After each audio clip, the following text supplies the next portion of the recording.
Good evening. The coronavirus is the biggest threat this country has faced for decades, and this country is not alone. All over the world, we're seeing the devastating impact of this invisible killer. And so tonight, I want to update you on the latest steps we're taking to fight the disease and what you can do to help. And I want to begin by reminding you why the UK has been taking the approach that we have. Without a huge national effort to halt the growth of this virus, there will come a moment when no health service in the world could possibly cope, because there won't be enough ventilators, enough intensive care beds, enough doctors and nurses. And as we've seen elsewhere in other countries that also have fantastic healthcare systems, that is the moment of real danger. To put it simply, if too many people become seriously unwell at one time, the NHS will be unable to handle it, meaning more people are likely to die, not just from coronavirus, but from other illnesses as well.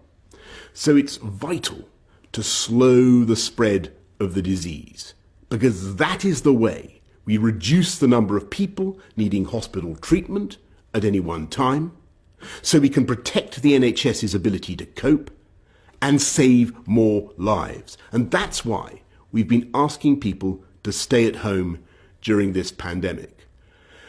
And though huge numbers are complying, and I thank you all, the time has now come for us all to do more. From this evening, I must give the British people a very simple instruction. You must stay at home, because the critical thing we must do to stop the disease spreading between households. That is why people will only be allowed to leave their home for the following very limited purposes. Shopping for basic necessities as infrequently as possible. One form of exercise a day, for example, a run, walk or cycle, alone or with members of your household. Any medical need to provide care or to help a vulnerable person. And travelling to and from work, but only where this is absolutely necessary and cannot be done from home. That's all. These are the only reasons you should leave your home. You should not be meeting friends. If your friends ask you to meet, you should say no. You should not be meeting family members who do not live in your home. You should not be going shopping except for essentials like food and medicine. And you should do this as little as you can.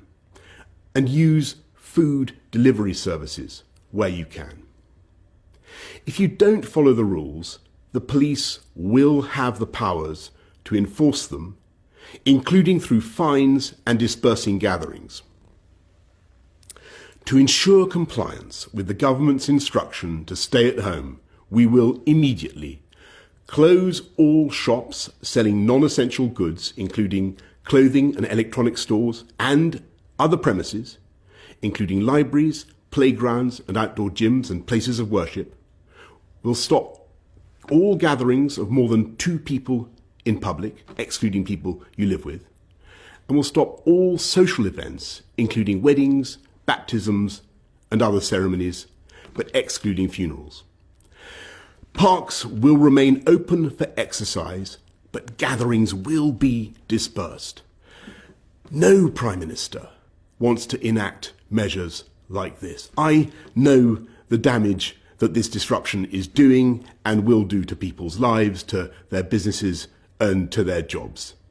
And that's why we've produced a huge and unprecedented programme of support both for workers and for business. And I can assure you that we will keep these restrictions under constant review. We will look again in 3 weeks and relax them if the evidence shows we are able to. But at present, there are just no easy options.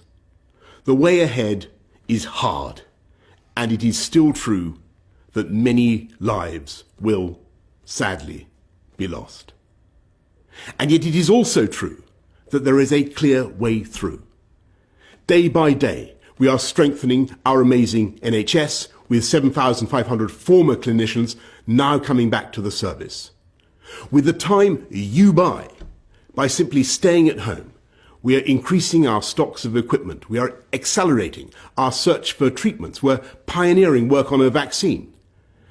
and we're buying millions of testing kits that will enable us to turn the tide on this invisible killer. I want to thank everyone who is working flat out to beat the virus. Everyone from the supermarket staff to the transport workers to the carers to the nurses and doctors on the front line. But in this fight, we can be in no doubt that each and every one of us is directly enlisted.